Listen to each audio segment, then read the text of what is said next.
Welcome, guys, to the Cocktail Podcast. I've got a very special guest in today. Matt, thank you for coming in. I would Absolute say pleasure. on your day off, but it's not really. You've been working. And I came in exactly when you finished. So good timing as always. Yeah, it wasn't a coincidence. It was all planned. Kick them out early so you can have a podcast. No, that didn't happen. No. So today, first cocktail we're going to be doing, Tommy's Margarita. I know it's one of your favourites. Yeah. And I think you're going to like the second cocktail as well. We kind of had a chat about what spirit to do beforehand. So yeah, it's going to be an interesting one to do. I'm very excited for it. So yeah, Tommy's Margarita is essentially a margarita, but rather than using Cointreau, like orange liqueur, for the sugar, you use agave syrup, sugar syrup, as the sugar with it. And it means that it's slightly sweeter, but I just find it a much more rounded recipe to have for a margarita and using tequila with it. Yeah. Well, I guess with the Cointreau, that's supposed to bring out the citrus element of the margarita. And I prefer how the agave brings out the sweetness. Yeah. And I love how agave works with tequila anyway. Yeah, well, I mean, it's all originated from the agave, so it makes sense to have it with it. But yeah, so typical, like, Tommy's Margarita recipes, you use 50 ml of tequila. We're using our house tequila, Aqua Riva, which is an amazing tequila. 100% agave. Yes, indeed. Which James always bangs on about. And to be fair, he's right. Yeah, he's not wrong. No. And then 25 ml of lime juice. Thank you. It's actually called agave nectar, this stuff, as opposed to what? Syrup? Yeah, we usually have agave syrup, so interesting. And then you're going to want to do 15 ml of that. Very syrupy. Thank you. And what I actually learned. Did you say it's very syrupy? Yeah, I know it is a sugar syrup. You literally just talked about why it's called syrup. Yeah, I know, but it's like honey to sorts. But yeah, what I learned the other day from when I made you one, if you put a pinch of salt in it, it tastes so much better. Like the one I made one for when you were in and you had a Tommy's Margarita. It's the best one I've ever had when I added a pinch of salt to it. I didn't do anything different. Yeah. But I think that pinch of salt, because it works with margaritas anyway, just makes a massive difference. Well, I'm happy to say everything you say with a pinch of salt, so let's go with that. There you go. Right, shake.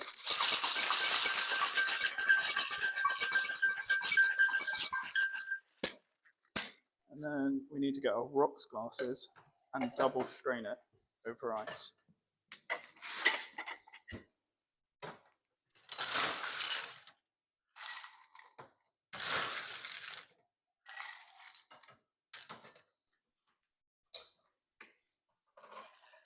We'll just use one strainer. Save on the washing up. Yeah, true. Save you on the washing up. Oh, am I doing all the washing up after? Absolutely. My podcast, my washing up. That's the rules. There you go. Thank you.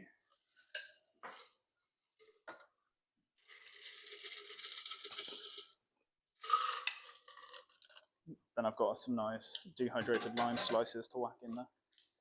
It also looks a bit more sunken, but I think there's just the different amount of ice. Yeah. Yeah, I think you short-served me on the ice a little bit. That's all right. Be less cool, but more alcohol. So, all right, ready to drink? Absolutely. I always find it weird when people on TV look at the camera. Yeah. It feels like they're looking at you. Yeah, because James was like, oh, I'm really annoyed at myself because I keep not looking into the camera and I need to keep doing that more. And I was like, well, it's not that big of a deal. Like, you can either... But I did watch the one with James and you can barely see him above the bar. Yeah, that's why. Is that what customers see? Yeah, I imagine so. Most of the time. I mean, the camera's quite short, so I imagine if it's taller, they'd see more of him. Yeah. So, like, if you came and saw James behind the bar, you'd obviously see most of him. Yeah. But yeah. Anyway, cheers. Chin chin. Eyes and teeth. That's what it turns out. The ones I made are actually horrible. Done? Okay. You know me. You've made me many of these before. Yeah, I know. But usually I don't measure out the agave syrup. No, I personally go a little less agave because I like that.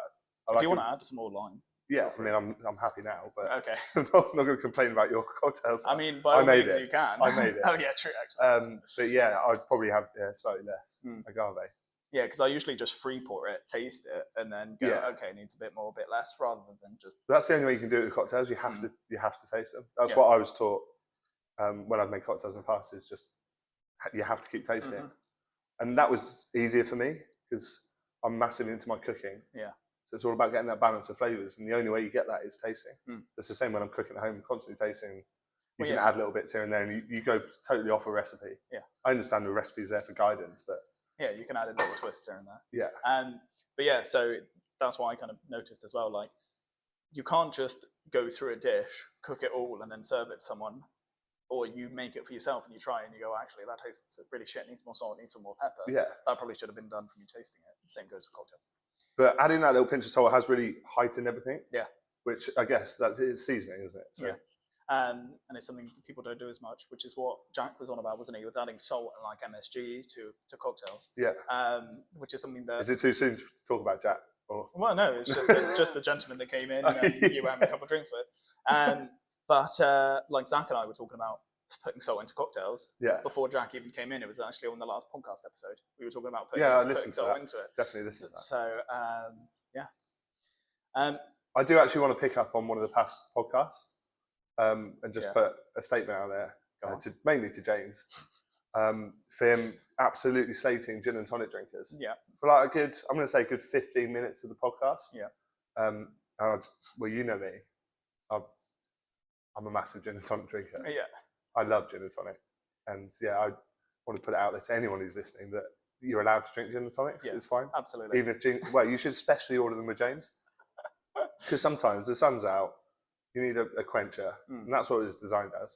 Yeah, I think he just put out a really controversial view, he did, and then just fled to Australia and was like, "Well, nobody's going to be able to know about it. Nobody." But I just want to put it out there that I think he's wrong. Obviously, drinks are all subjective, but I think he's wrong. What tastes subjective? And it was quite nice of Zach to say last week as well. He obviously agrees with me. Yeah, I think everybody's just gonna every single time somebody comes on the podcast. Oh yeah, I enjoy massive gin and tonic. Yeah, going to be the staple from now on. Try to undo James's damage that he caused. I mean, I cannot undo all of James's damage that he's ever done. Not just on this podcast, but just mainly to my liver. But yeah, no, he has done. Yeah, he's very good at that. So I wanted to ask. So you used to work in Majestic Wines. Yes, right? Correct. And you did wine training there to become level 4 certificate in wine. Yeah. So when you join a Majestic. Everyone has to do the level 3 if you want to progress. So you go on as a training manager. You have to do the level 3 in wine and spirits. And that's because obviously you'll be selling wine to customers, so you need to know what you're talking about. Yeah, right. Absolutely. You're not going to have somebody who doesn't know anything about it. Yeah, but also it gives everyone who works there quite a bit of confidence to know what they're talking about. Yeah, and confidence really comes across to customers. It's like when people come in here and we know about the food and the drinks. It gives that confidence comes across to the customer and they trust us on our recommendations then. Yeah. After that, I then chose to do my diploma, which is level 4. Is that the highest rank you can reach? No, there are levels above that. Yeah, what's it? Do you know what it goes? It goes up to Master of Wine eventually. Is that the title? I think that's the one after diploma, but it's so far up from a diploma. What do you do in order to actually gain that qualification? Then what did you have to do? So it's a 2-year course, and I went and did intensive study weeks, which were quite fun in themselves because I was up in London a week at a time. Nice. So there were 4 of those each year that went on, and you learn about everything to do with wine and spirits, and it's really kind of in detail about all the regions, the topography, the soil, the climate. They go really in depth into everything. Like what particular winds come in at what particular time of year and how that affects the vines. See, I wouldn't even think that would affect it that much. But... It's crazy, yeah. The vinification, so how they're making the wine, the viticulture. So what they're doing in the winter once the vines are dormant. Yeah. So what they're doing, they're pruning, they're training all the vines. Yeah. You can get and the more you learn about wine, the further you can go into it. That's what I absolutely loved about it. Down a rabbit hole. Pretty much. Yeah. And it's similar to the Dunning-Kruger effect. Have you heard of that? I haven't. It's people that are amateurs within a field think they know everything about it.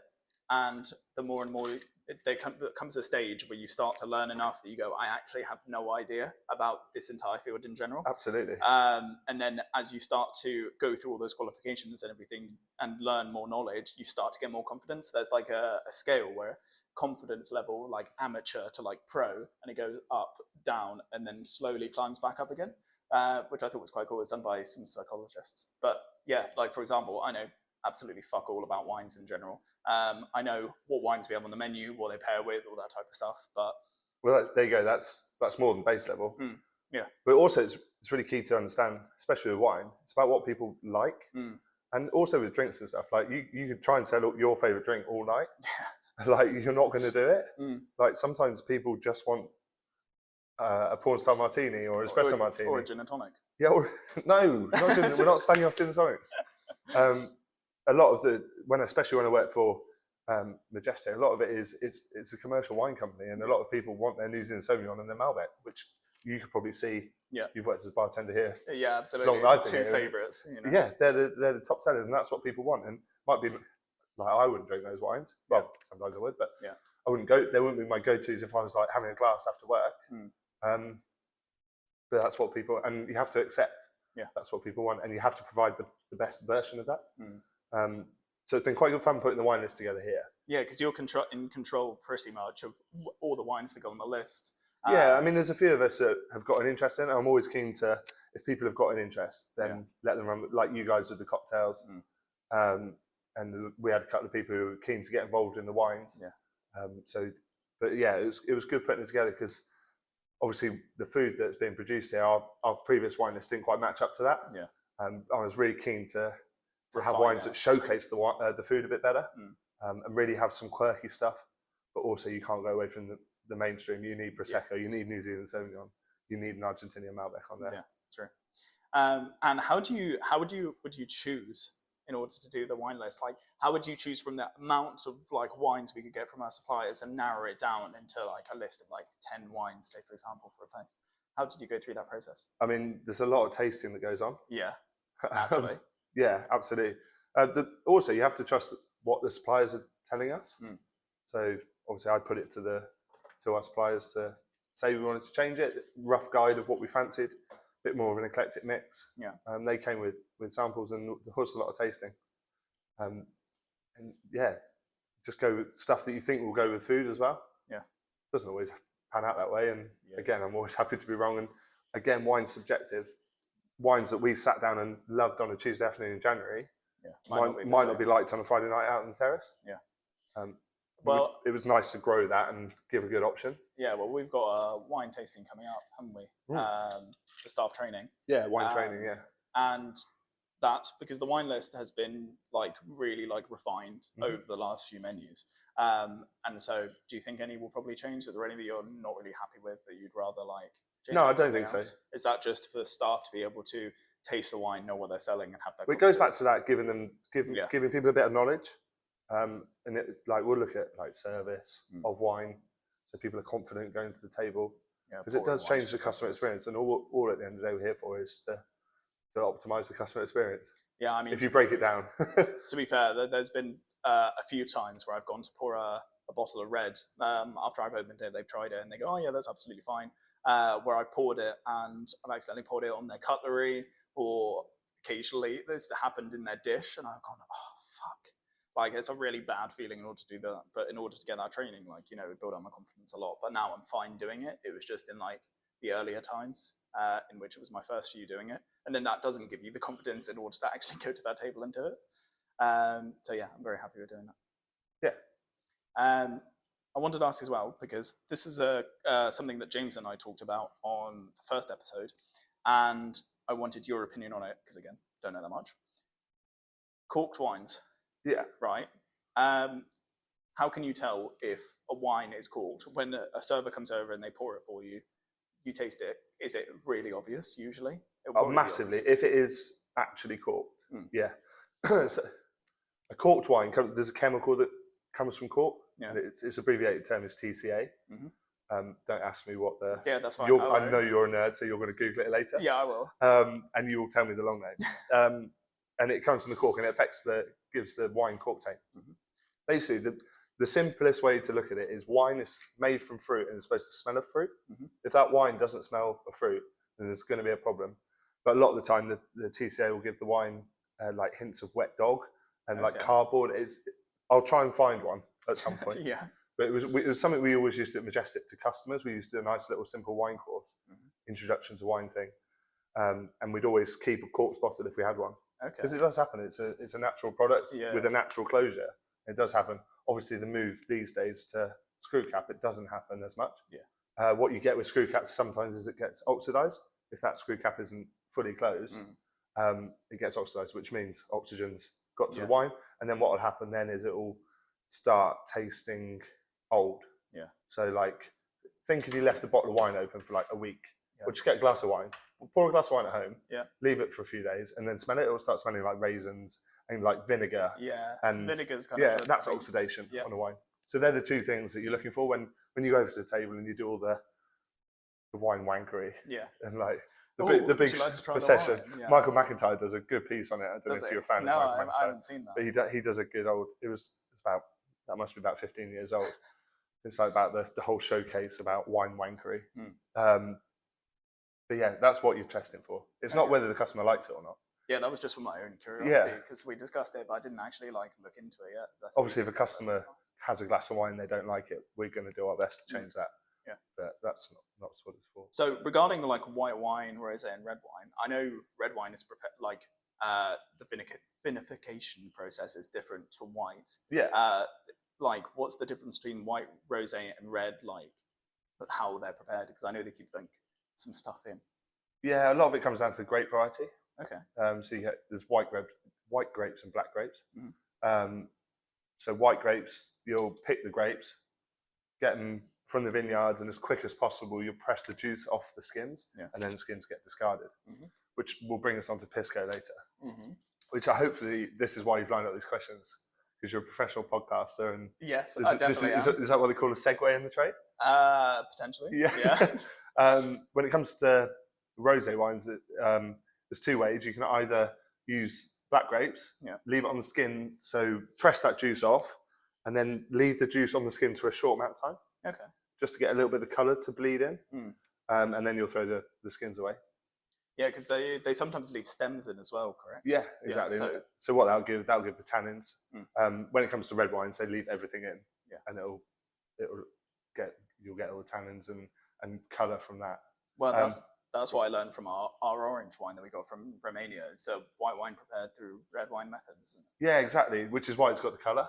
So they get the white grapes in, press them, then leave them on the skins and the stems, and that gives it a texture. And you can definitely taste it. It's like tannins that are in tea. You feel it around your gums and your teeth. And the other way you can make rosé wine is you can literally put red wine into white wine. I didn't know they did that. Yeah. So if you ever see like a Sauvignon Blanc rosé, so that's a white grape. You can't make rosé from Sauvignon Blanc grape, so that would just be one of the winemakers glugging a bit of red wine in, whacking it in. Yeah. Oh, okay, that's interesting. It makes for good wine. Yeah. Awesome. You really done with your Tommy margarita? I'm getting there. Yeah, I mean, I'm going on a beer, so I don't drink it quite as quickly. That's always my problem. Which is why I often go cocktail and a beer at a time. Yeah. Because I'll drink this the same pace I drink. Anything. But yeah, it's true, because people always get really pissed off cocktails. So they go, oh, they must be so strong. And it's just because it's a small amount of liquid compressed and it tastes good. Yeah. You'll drink it really quickly. If you add sugar and salt and citrus, tequila and lime juice, wow, that's perfect. That's perfect. I could go several after the other on this. Yeah, I don't think the podcast has the budget for that at the moment. Potentially later on, when we get a bit bigger, we'll get you back for a piss up episode, which I get to. We'll do it in like a bar in town. Yeah, there you go. Go into the Mermaid. Yeah. No, they make good Tommies there. Yeah. Bring Mr. Hammond along. True. Yeah. Next guest. Is he on next week? Yeah, I've already got one of the cocktails planned for him next week. I'm still figuring out the next one, but I think I'd probably guess what it is. Yeah. You got any ideas? I think I've told you, haven't I? Have you told me? I think I have. I want to hear your guess. Is it a sidecar that he loves? Yeah. Yeah. Yeah. So we're doing a sidecar for the first episode for the classic, and then I'm still trying to figure out the not so well known cocktail for the next one. Got a couple questions lined up already, so it's going to be a very interesting episode. So stay tuned. Do you know the history, why it's called a Tommy's Margarita? I know somewhat, but if you know, then by all means. Yeah, because it's only been around since the 1990s. It was basically a guy in San Francisco who thought he'd change. He didn't have any triple sec or Cointreau, so he thought he'd just try a bit of sweetness a different way and had agave syrup. Yeah, because agave syrup is quite a new thing in the 90s. So he made it, and he made it in his parents' restaurant, which was called Tommy's. Yeah. I think it was called Julio Berenjeo or something like that. And Classic it was a San tequila Franciscan bar name. as well. And so he was like, yeah, why not? Let me just throw it together. And then it's just become a classic from now. Yeah. I mean, I hadn't had it until really recently. Really? Used to love, because I love that lime hit in a drink. Yeah. I hadn't had it till quite recently. But yeah, you mentioned the Mermaid, which is cracking bar in Exeter. Yeah. Yeah. I only have to get halfway down the steps, and I think they start making one for me. Yeah, no, they make some really nice cocktails. So, yeah. Right, you ready to move on to the next drink? Absolutely. All right. So, what pisco cocktail are we making? Oh, you can tell me in a minute. Let's get the ingredients out. Yeah. It's actually a very simple recipe. It's called a Peruvian Elder Sour. Oh. So it's a twist on a margarita. Okay. But using pisco. Yeah. Because all the pisco recipes I looked at, they had apricot brandy or apricot liqueur in them. Okay. And it seems like the pisco with those flavors work really well. So I was trying to look for something that was a little different, but that didn't include those ingredients. Yeah. Because it was all like pisco punch, twists on pisco sours. And I was like, I don't really want to go for something that is known. I'd much rather go for something that's different, I don't know of, you don't know of, and we'll just see how it tastes. Yeah. So it's got 50 ml of pisco in it, 30 ml of elderflower liqueur, we're using Saint Germain, and then 15 ml of lime juice. Okay. And that's it. So it's going to be a little boozy one, as it's using elderflower liqueur as opposed to elderflower sugar syrup, but apart from that. And what I was noticing about our pisco is it's a Chilean one instead of a Peruvian one. Yeah. Which, I mean, must be a Chilean elder sour rather than Peruvian one. But it's also made from Muscat grapes. Okay. Which is interesting because it's a great brandy from the winemaking regions of South America. Yeah. Right. And you mentioned earlier you have some interesting pisco knowledge. Well, no, I just pretty much what you just said is it's a byproduct of, well, it's originally made to preserve the wines from the region, because obviously kind of in the 1500s there was no way of preserving wine because they didn't have the tools that we have these days. So a good way of doing it is fortify them by adding some kind of spirit. So it's distilled from the grape skins essentially, and it was exported to places like Madeira and Masada, which are known for their fortified wines. I presume you've heard of Madeira and Masada. I have indeed. So that's basically where it came from. Well, because but I guess the Muscat, because the Muscat's quite a I had a little whiff of it earlier. That's where the apricot comes from, because Muscat, if you make Muscat as a wine, so I was starting your jigger. That's okay. You get quite a lot of kind of stone fruit characters from it. Yeah. I always remember working with someone who used to make. We had a customer. I went off pisco for a long time because I didn't like this customer. Okay. He was a bit of a twat. He changed your whole experience. Changed my whole life basically for this guy. Did you say 30 ml of this? Yeah, it's 30 ml. I forgot where I was going with that. You went off pisco. Went off pisco, but the guy I used to work with, Akis, who was an absolutely wonderful bartender, he used to make a drink for him, and he put apricot jam in it. Oh yeah. So that didn't steal it that time. I didn't steal it that time. I can't talk and do it at the same time. I think I've just found this just figured it out. I thought I was a good multitasker. But yeah, so what did he just make so many cocktails with apricot jam? Yeah, because they used to come in and have pisco sours all the time. Yeah. And basically, Keith got bored of this. Was like, well, I'm just going to make something more fun. And he was an absolute magician. Yeah. A bit like Jamesy is. Just could come up with something.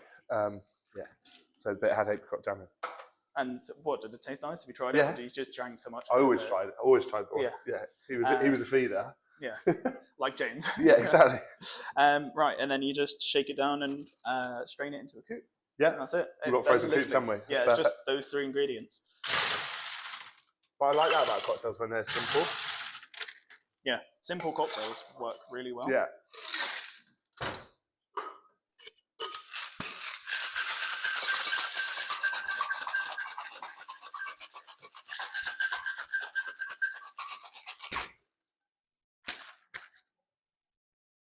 Delicious.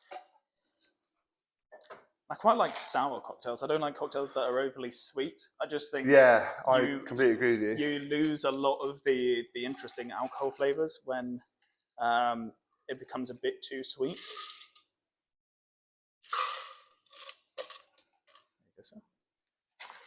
I can't do that with one hand.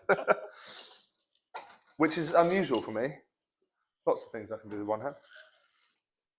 But double straining's not one. Double straining's not one. They're taking the double strainer off you. We're also just going to use dehydrated limes because we don't have any fresh limes cut. It's a bit of a garnish. But it does just look like a margarita. But I mean, that's natural from having a lime juice in it. Yeah. It's only 2 ingredients away, right? 3 ingredients. Oh, yeah, 2 ingredients away. Sorry, just the incorrect. I thought you were the cocktail expert. I was meant to be, yeah, apparently, but one Tommy margarita and they changed it. All right, one of taste. Cheers. Eyes and teeth, when you cheers.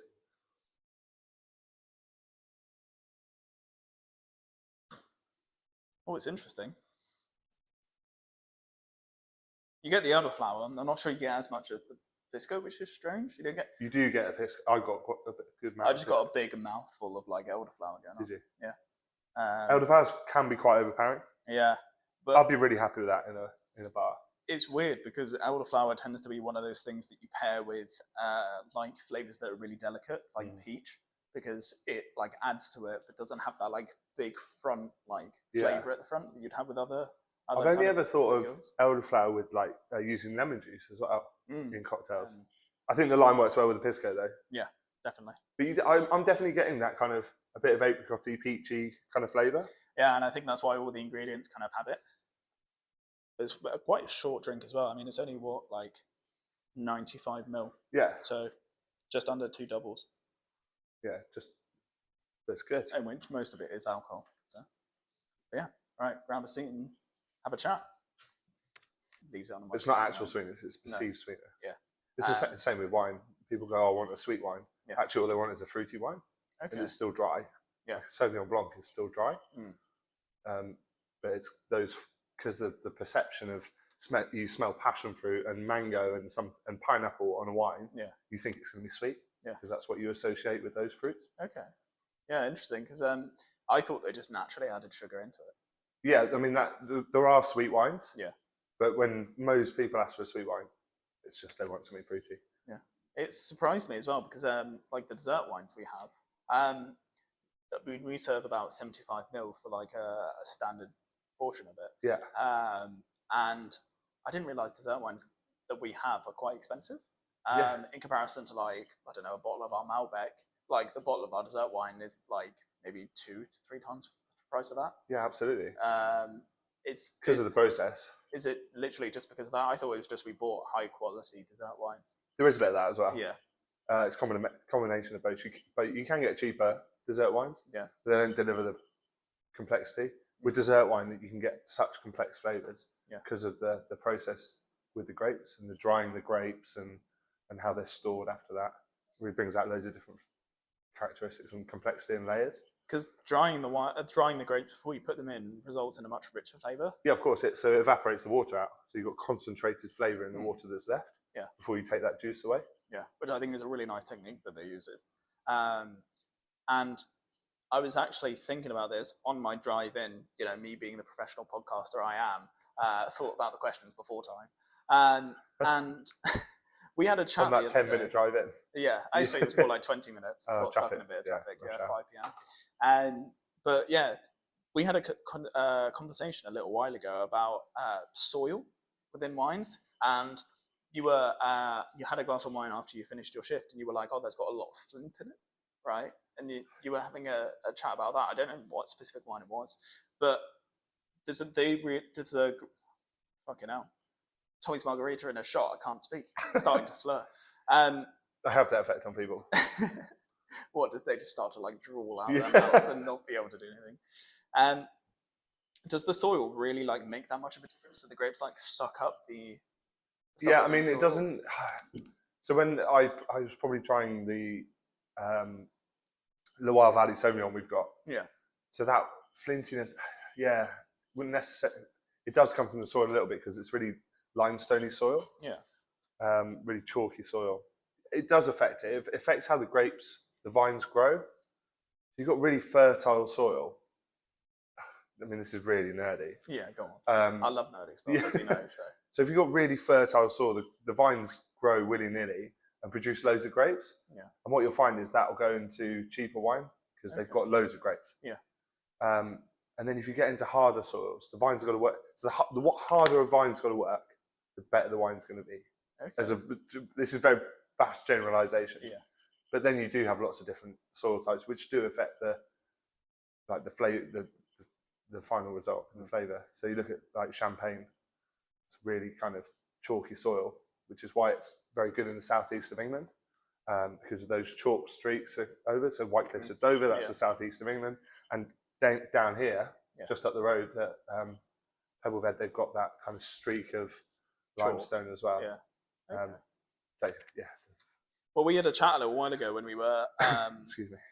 That's okay. There was an evening that we do with our head chef where he puts together a menu. We choose like wines from basically celebrating local food and local wines.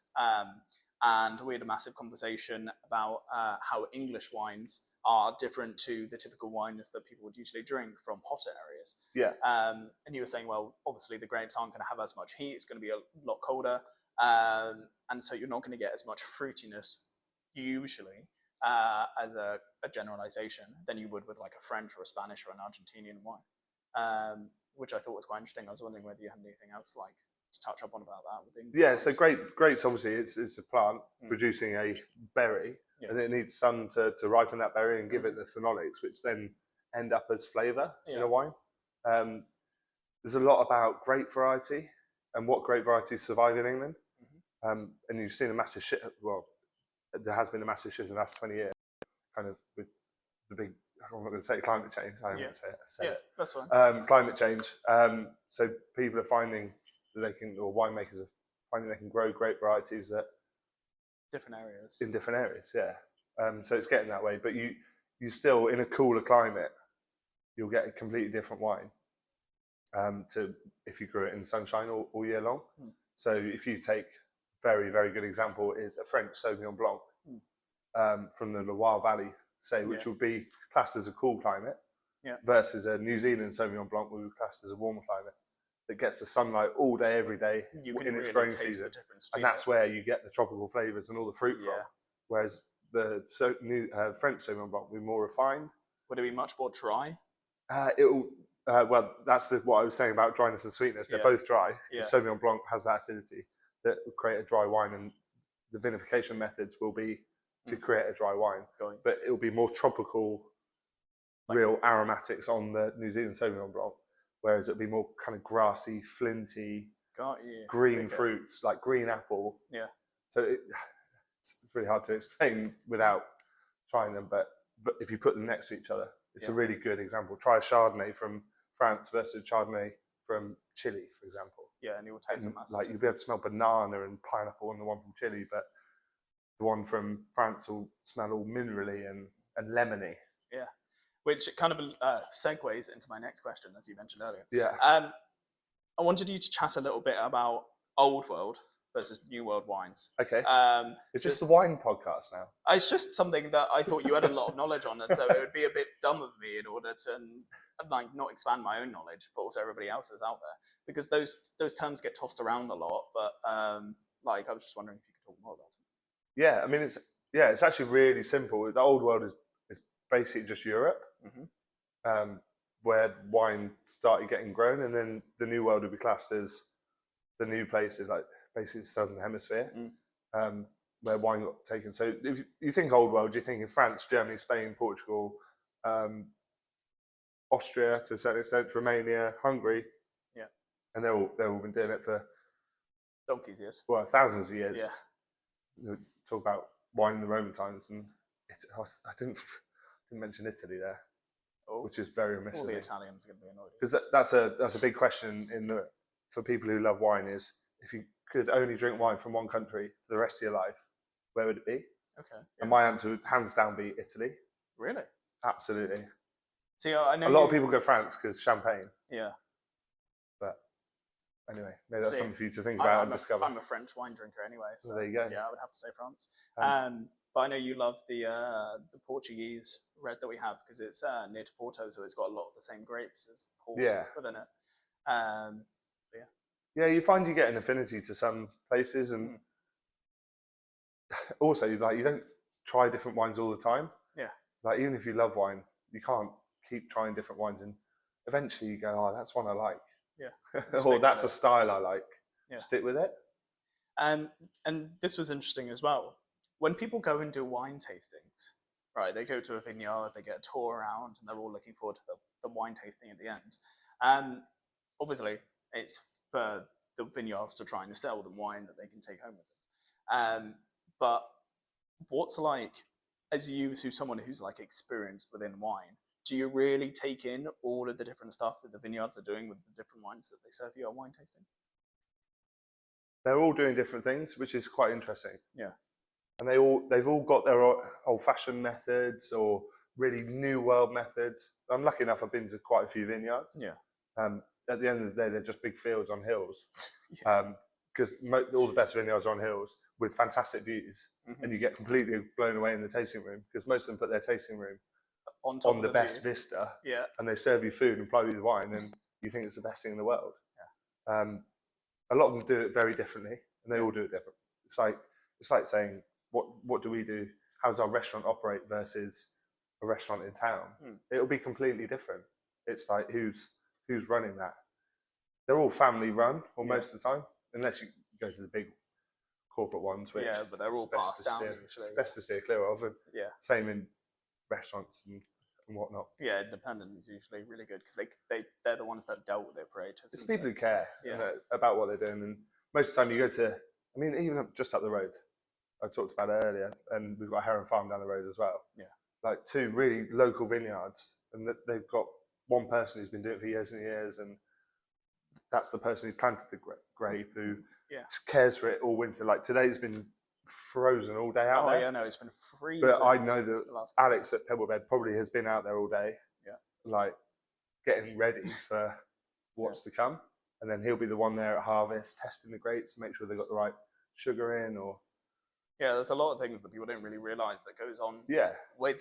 With kind of the preparing of alcohol as well. Like well, I went to France at the age of 16. Went with some friends, family, and we went to a Combier distillery, which they distill like triple sec, typical French like Cointreau, and absinthe, loads of other liqueurs. So we went around, did a whole tour, and the French are a little bit more loose on drinking when you're younger. Obviously, it's still like illegal to like drink under the age of 18. Just that broad brush, you just killed the French legal system off. Yeah, I mean, I am half French, and there have been a few occasions.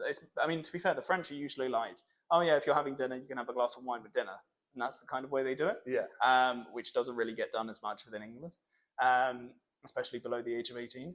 But went around this whole distillery, and it's really interesting to see what you said about like vineyards and how you have all the wine tasting, because the tasting we had in this distillery was just, oh yeah, here you go, here's a shot of triple sec, see what you think of that. And so we'd all get past a shot of triple sec, try that. Oh, here you go, here's a shot of absinthe with sugar and water, here you go, we'll try that. And they would go through pretty much all the spirits we saw prepared with it. It was probably like 8 to 10 different ones. So you'd end up having 8 to 10 shots within the space of half an hour. And then you've got to drive home afterwards. Because they had no public transport. It was out in the middle of nowhere. But yeah, it was a really strange experience. And all my friends' family were like, sip the absinthe. Were like, oh, I don't like it. And I was like, oh, it's not too bad, because I've been used to drinking Pernod with my family. And so they were like, yeah, sure, you have it. And I had like 5 absinthe ones. Yeah, I had a lovely sleep that afternoon. Yeah, you definitely a little siesta. Talk to me about the Pernod thing, because I don't get it. But I know there's someone who used to run the village pub I grew up in the village I grew up in. and they'd have Pernod all the time. I'd do it, and it's like, yeah, it's horrendous. yeah, okay, that's fine. It's just aniseed though. If you like licorice, it which felt I'm like a assuming you cough don't. syrup, like that I was taking as a kid. But do you have it neat? No, it was with water and a block of ice. Yeah, that's how it's meant to be served. Okay. It's meant to go cloudy when you have it. Yeah. And then my French family. A bit of louching. Yeah, they'll literally just like bring a whole bottle of Pernod and it'll be gone by the end of the night. But it's usually as an like an aperitif as well. So like bitter drinks before you have stimulate your hunger, all that type of stuff. So yeah, it's just one of those that they seem to drink a lot over there. But us in England don't really. I mean, we've had a bottle of Pernod. It's not even open in the fridge behind me, but we've had it just in case somebody wants it. Yeah, there's a few bits like that around. Yeah, I know. We've got Advocat from last year that we did. We served loads of snowballs over Christmas. Did we? Then, Good. Yeah, and then it just didn't happen again. What was someone asked for a 1970s style drink? I can't remember it. No? That's a really terrible anecdote, sorry. It's all right, we can pause if you want to think of it. Is that your pause time? No. What was it they asked for? And then I made... Did you make a cocktail? Was it you were here. Kitchen? It was when I made with the cream in the... It was last Sunday, not yesterday, the Sunday before. Was that not the signed by Cacao? No, it was in the little shot glass. Do you remember? And it was Kahlua with the Irish cream. Yeah. What was the name of it? I googled it. It was like Sheridan's. Sheridan's. Yeah. So, and you went to go talk to that old lady as if she'd ordered it, and it was actually the young lady that was at the table. Actually, that's for me. And you were like, oh no. But who ordered it? Like, yeah, it was just such a weird thing. They asked for a certain type of sherry. Whether we had that, wasn't it? Yeah, they wanted cross sherry, and that is definitely. So my grandma is 92, and she has Bristol cream on the go all the time. My granddad used to have Bristol cream all the time as well. Yeah, and like that's just always like I'll go around. I'll be lucky to get away without at least 2 sherries. Yeah. Which I love. Yeah. It doesn't matter what time of day it is. But yeah, she was asking about cross sherry, and it's not something that it's worth having in. I don't think because. Like that was one request in however long. But then, yeah, her daughter asked for Sheridan's. Which is... I managed to make something which tasted similar. It's coffee liqueur. And essentially Bailey is something similar. Yeah. Like within a bottle that you would pour together. So yeah, the thing is, I can remember my parents used to have a lot of house parties is the wrong thing. Yeah. Dinner parties. There you go. Yeah. And they used to get them then. You just pour it. It's got 2 spouts. Yeah. I think one's longer, so it layers it. It layers it. Yeah. That's very cool. Is it? Well, I mean, you looked at the bottle. I guess we spend all our time making layered drinks. Layered drinks now. So. Yeah, and like baby Guinness, you have to layer with a bar spoon. Yeah. Irish coffees, you have to layer. But I did Google it, and we managed to make it, and she was happy with it. She said it tasted like one of the best she's had. So. I mean, it was boozy, but. Yeah, but. I mean, we ran out of Baileys at that stage. You made your own. You made your own Baileys. Made my own Baileys. Yeah, but it tasted nice until Charlie came over and had the rest of the cream that he made. He loves that. Genuinely, anytime I make a cocktail that has like Cotswold cream in it and double cream mixed together, he'll just like drink the rest that's in the shaker. Good. Yeah. No waste here. We're very good. We're a very good business that has zero waste scheme, aren't we? Absolutely. I mean, we used leftover lemon sugar syrup from the kitchen for one of our cocktails. We use leftover chickpea juice, the aquafaba, so we can use in our cocktails. You know, trying to maximize. So yeah, I've used a bit of aquafaba because we had a restaurant cocktail bar for a little bit, and we tried to push veganuary, as everyone does. Yeah. With a small independent business in Exeter, and yeah, we tried to make some cocktails out of aquafaba. I'm not sold on it. I think it's I don't think I was sold before, and maybe that was my mind blocking it because I'm a stubborn bugger. You can really, whenever you like smell it, you can just smell the it just smells like bean juice. Yes. And when you like make it, use a cocktail with it, like use it for a sour, say for example, you really smell the like earthiness of it, and that's why we use foaming bitters here a lot. But especially. But have you smelt those? Yeah, but they don't give much of a smell to them. Not in the drink, within a cocktail. If you put a lot of them in, they do like a bitterness towards the end. And one of our bartenders for one of the cocktails put like a whole syringe of foaming bitters in when making like our pommes fizz. Which one? I won't say, but you'll tell me later. I tasted it afterwards, and I was like, you could really get the bitterness through it. Whereas if you put 2 to 3 to 4 drops and just shake it a lot, it tastes like so much better cocktail. But yeah, I just like using foaming bitters for the moment. We have done aquafaba for a bit, but it didn't really work with the cocktails we have on the menu. Some it really does work, some it doesn't. So, right. Yeah, but if you want some aquafaba sometime, I can just talk to the kitchen. They open like a massive like thing of chickpeas like every day to home make our hummus. So if you want some to take home. I'll pass on that. You sure? Yeah, it's still not sold on it yet. No. I didn't really sell it that much. No. Well, yeah, this is the thing though as well, is that I find that I'm usually the one asking the questions, and the person's the other one talking for very long, and they end up getting very parched. They've either finished their cocktail, or like Zach, they just drink their water and leave their cocktail on the side, then down it. What the fuck? Ghost. Gary's here. Gary the ghost. Yeah, well, to be fair, it's 6:30 on Monday. Not usually people here. True. We do actually have a ghost in Winslade Manor. Matthew has the photo of the ghost. Not. I definitely don't have a photo of the ghost. You brought it out the other day. You don't have it with you. But you showed her like the history of the manor with a photo of the ghost. There's a photo of the ghost in that. Yeah, you said to Jack, the guy you were having drinks with, there was a photo of the ghost inside it. Oh, I probably lied about that. I believed you at face value. Well, that's where you've gone wrong all the time, Andre. Yeah. That's where you've gone wrong. I wouldn't be surprised if there is a ghost in this place. Delicious. Yeah, no, it was actually a really nice cocktail. And I think somebody could easily just sing that in one and then be fucked. Yeah. I don't think the shot of tequila helped, to be fair. That's why Zach will be annoyed watching this. He watches, like, him and his girlfriend watch it at the same time. So him and Chelsea, they'll sit at home and they'll watch the podcast together, like all day. What, like a TV episode? They're waiting for. Well, in that case, hi Zach, hi Chelsea. But yeah, no, I just thought it was quite funny, really, because I went down to grab some ice from the kitchen the other day, and Chelsea was like, "Oh yeah, you should put something at the end of Zach's episode, like you did with James." I don't know whether you watched the end with the one me and James. When it got to the end, we both like said our goodbyes, finished. And I was like, "Oh my god, I need a piss so bad," and James was like, "Me too. Let's go in the ladies' toilets." Because nobody was about. Kept that in, and I didn't add anything to the end of Zach's because I had to upload it before coming into work at 11 o'clock. So I just set it uploading. And then... No, I haven't quite got to the end of either of them. I'll listen to this one until the right at the end. Okay, good. I'll be watching your watch time on YouTube. That's really nerdy. No, I get statistics. It's actually really interesting the amount of statistics I get on YouTube regarding like watch time. I did it on Spotify. Click-through rate. I also get some statistics on that, but not as many. How people find the video.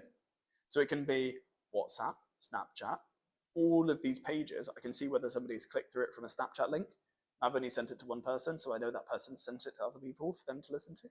It's really weird how long each listener listens for, what age groups there are. I've got like a 60-year-old person watching my YouTube. That's impressive. I know. I was quite surprised. Is it any relation of you? No, I don't think I have a relation that's that old that would be able to understand. Andrew? Yeah, but he doesn't have YouTube. Oh, fair enough. He's only recently got into Facebook, in which he just watches like Bruce Lee and martial arts videos. So I feel a lot more drunk from this one than I did with the one with Zach. I feel a bit like... It's because you drink it within an hour. You drink a cocktail and you've had, what, like a beer? Well, that's my third beer. Yeah, and then a shot. So that's two I'm doubles. a bit like droopy, and also I'm knackered. Yeah, that doesn't help when you're tired. Alcohol hits you so much harder. That's the thing, though. We at the end of one of the festivals that I did, which I'm going to talk about with Joe, I noticed after like a 12-hour shift and 5 hours sleep, I'd go in for 2-3 pints within 2 hours. And usually that would be a fine level for me.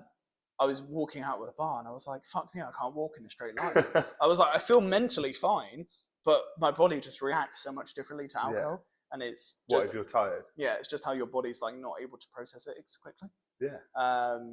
If you're tired or you're like a little bit stressed, like completely get. And that's what I find so really quickly. Yeah, it's like I could sit here sometimes and I could drink all night. Yeah. And walk out no problem and be fine the next day. And sometimes I'll have 3 drinks. Yeah. Donk. Well, it's also if you're ill as well. If your body's fighting something, it's not going to put all the resources towards like digesting that alcohol and getting it out of your system. And so it will focus on fighting the infection. If you have like 4 shots really quickly, your body won't realize. You'll get really drunk. But then it'll be like, oh, fuck, that's actually worse than what we're fighting. So it'll focus on the alcohol. And then you wake up the next morning feeling more ill. So, yeah, it makes a load of sense, really, when you think about it. It does. But yeah. It's best not to think too much, though. Oh, I think all the time, mate. You know that. And I figured out, I'm entering a cocktail into a competition. I figured out, you were listening to classical music the other day. I figured out what the art thing that it has to be inspired by is. So I'll tell you about that a bit later. And then hopefully, if I do get into the national finals or international finals, might become Italica's Bar of the Year right here. That we can go through the cocktail and I can take you through it and what the thought processes are. Always. So yeah, be quite interesting. Anyway, thank you for coming on. Thanks for having me. I've loved it. I know it's been a bit later than you usually get home on a Monday, but you would usually have the day off, wouldn't you? It varies. I'm not. Yeah, it doesn't matter. No, it was lovely to come on. Yeah, I feel like I've learnt some stuff. Nice to revisit the wine bit. Is it? Don't often get to talk about. I wasn't expecting as much. Yeah, no, it was just so many things came to me, and I go, I don't really know as being a cocktail bartender, and I thought it'd be interesting for things that people at home should know about. But yeah, no, is it weird being on this side of the camera versus the? It is. Yeah, it? I can't believe I've made it through without swearing. I've sworn multiple times, so yeah, it's an explicit podcast. So do you want to chuck a couple in towards the end? I'll just do it right at the end. I'll just master it. But yeah, no, good luck with the rest of the podcast. Good luck with next week. I think you might need it. Yeah, I know that's going to be an interesting one. And yeah, I just want to revisit the point. If anyone comes to this bar and wants to drink anything from this department, which is our gin selection, they're more than welcome. Yeah. And they shouldn't be shamed by that idiot on the first episode. Yeah, if you order a gin and tonic, always be more than happy to help you with your gin and tonics. If you want a recommendation, let me know. Yeah. I'm slowly making my way through tasting all of these. I've learned literally so much more just from creating that cocktail for that competition. Like, my gin information has just gone. Really, gin information? Gin information, yeah, there you go. Good little pun. Thanks very much. Yeah, no worries. Oh, that's it. We're done. Good work, mate. You want to whack those swear words in? Fuck you, cunt.